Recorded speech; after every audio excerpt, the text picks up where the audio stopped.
Yevropa Gepleyer Erkin Türkmen Radyosu.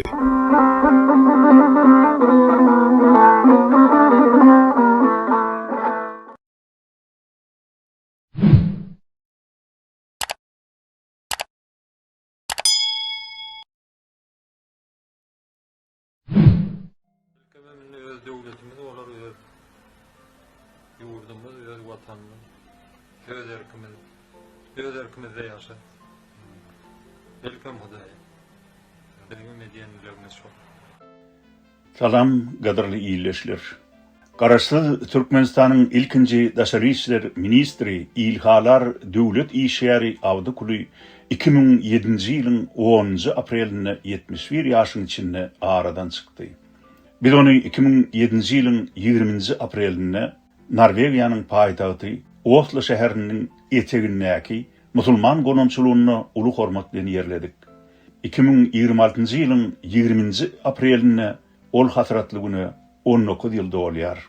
Bu sene bağışlap biz Awdykuly barada birnäçe gepleşikleri siziň dikkatyňyza hödürlemegi makul bildik. Türkmençilikde dini ýörelgelerden uğur alınıp, adamynyň iň soňky ýoluna uğradylýan gününe dünýäden ötenin Magşar güni diýilýär.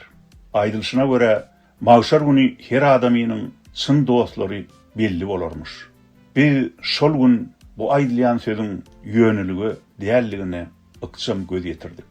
Çünki dirilikde kiçi dillenwärde onu silan adamlaryň hiç biri merhumy şolun soňky ýoluna uğratmaga gelmedi. Emma oňa derek Türkmen Sehra we Irak türkmenleri Awdy aganyň ýasyna geldiler. Biz merhumy jynada ýerine eltenimizde Şwetsiýadan 9 sany Türkmen Sehraly ýylleşlerimiz Awdy aganyň jynadasyna we ýas dabarasyna ýetişdiler. Şeýle de Awdykulyny tanayan we oňa hormat goýan Norweglerdir. Beýlik halklaryň wekilleriniň ençemesi bu ýas dabarasyna gatnaşdylar. Bu Türkmenistanyň ilkinji daşary işler ministri Awdykulyowyň halkara derejesinde filanyan adam bolanyny güwa geçýän faktdy. Bugün biz size Awdykulyowyň ýagty ýadygärligine bagyşlanan gepleşikleriň ilkinjisini eşitdirýäris.